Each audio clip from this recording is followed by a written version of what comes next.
Hello, good morning, happy Friday. Welcome to your Daily Hope Booster. Today I would like to talk about habits, maintaining habits, creating habits, establishing those habits in our brain for the future. I was on a podcast yesterday for a lady, and we were talking about some of the good that's really coming out of this global pandemic and the time that we're spending is sort of in self-reflection and with our families and the intentionality of it all. And she asked me what I'm looking the most forward to once it's all over. And for me, I'm hoping to maintain some of the habits that I have built or I am working on building during this time when I'm being more intentional about how I'm spending my time. And so I thought we'd talk about habits today, how to build them, how to create them, how to identify them, and all that kind of thing so that you can take these new behaviors and these new attitudes into the future when you can get back into the world and do your thing, and when time again becomes short and you're busy doing things. So I'd like to talk about 5 different ways to create habits and maintain those for the future. So the first one I'd like to talk about is the habit loop. As I've mentioned, I read a lot. One of the books that I read last year was called The Power of Habit by Charles Duhigg,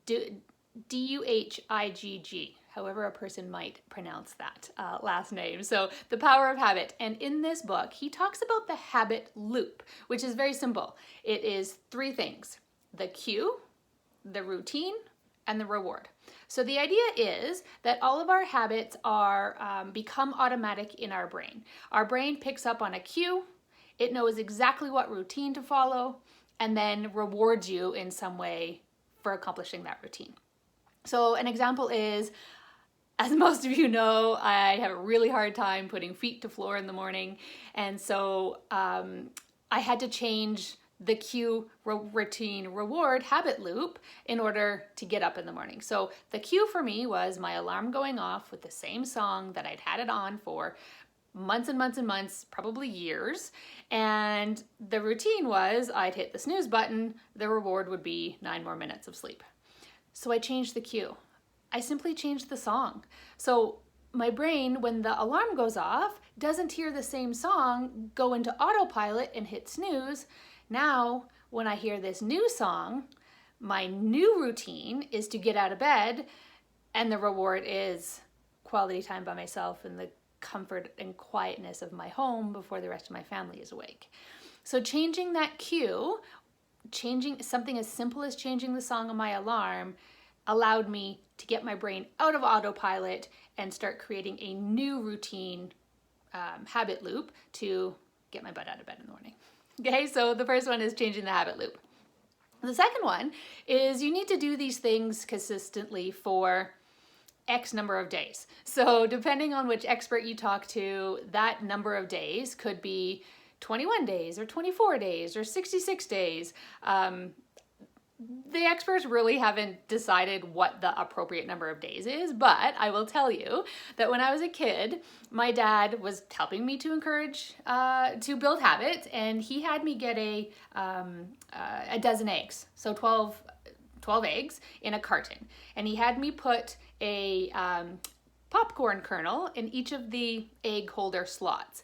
And every day that I did the new habit, I would move the popcorn into the next slot. So the first day I'd move it, so now there's 2 in the second slot, and then move it from 2, and then I drop them in the next 3. So I would move these popcorn kernels one day at a time until by the end I had all the popcorn kernels in the 12th slot in the egg carton, and the idea was that when I got there, my brain would just normally make it into a habit, and I would be set, and I would be set for life, and I would continue that habit forever. So whatever routine works for you, checking off a calendar for the number of days, making a post on Facebook or some other social media, having an accountability partner to, let them know when you've done that habit for the day, whatever that looks like for you, establish for X number of days. Some people do it for a month.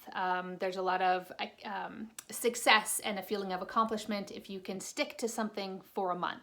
Whatever activity to track that time that works for you, do that.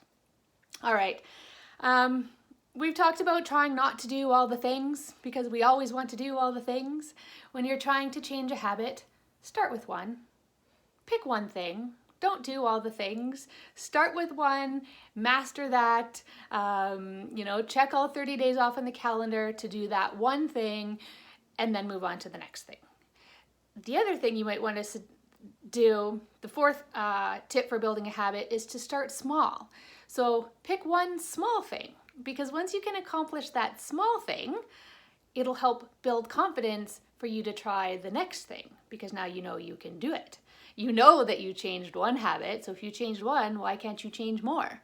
And then you can build up from smaller into more bigger things as you get into this routine. Again, with the habit loop, you get into a habit loop of building habits, ironically. So start small, which will help build your confidence, but then also do one thing at a time, because if we take on too much, we're setting ourselves up for failure, and we don't want failure here. We really want success when we're building habits. And the last thing that I want to talk about, I almost think is one of the most important things, and it's something I don't think we think about often enough when we're talking about doing something new or creating a new habit, is what are you going to not do during that time when you're doing the new thing? So for example, if your plan is to build a habit of going to the gym for 3 hours a week, what are you not going to do during those 3 hours? Especially when we're back in our regular lives, and activities have started again, and volunteering and all of these kinds of things. Finding 3 hours to go to the gym without also taking 3 hours away, whether it's 3 hours of sleep, whether it's 3 hours of TV watching, or walking the dog. Think about what you are going to take away and what you may have to trade or sacrifice, or maybe there's things that you're quite happy to take away because it's not adding much value to your life. Mindlessly scrolling through social media or watching TV, going to the gym and making that trade-off for 3 hours a week could be a really great thing that you want to do. If the sacrifice is going to be really hard, the chances are lower that you'll stick to that habit. So try not to sacrifice something you really love, or something that's adding a lot of value, or something that's helping you to connect with your people, if that's something that's really important to you. Try to take away from something maybe that's not as important. So if you typically get 10 hours of sleep a night, and you know really you can get by with 8, that's a good thing, then maybe getting up 2 hours earlier of your new habit is not going to be such a sacrifice for you to make. You're going to get tired, and your body will need to adjust, but you know you can do it because 8 hours is okay over 10. But if you going to the gym 3 hours a week means that you're not home to tuck your kids in 3 out of 7 nights a week, that might be harder on your heart, that might be harder on your kids, and maybe that's not the best habit to change, or not the best time of day to implement this new habit. So give some real thought to that. I think that's one of the most important things, that we always just try to fit more into the total percentage of time we have in a day without thinking about what we need to give up, because we don't have any more time in the day. We still only have 24 hours, by the way. So think about what you might be giving up to do this new thing and make it worth it. So those are my 5 tips on building habits. Make sure you can think about the habit loop and perhaps changing the cue at the beginning of that loop. Do it consistently for however many days seems to matter for you. 21, 30, 24 in an egg carton, 66 days.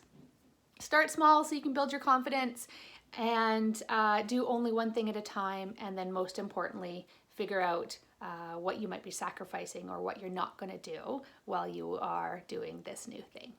Hope that helps. Looking forward to the weekend and hearing all about what you're going to start, what habits you're going to form, and some of the things that you are looking forward to into next week. Thanks very much. Enjoy the rest of your day, and I'll talk to you again tomorrow.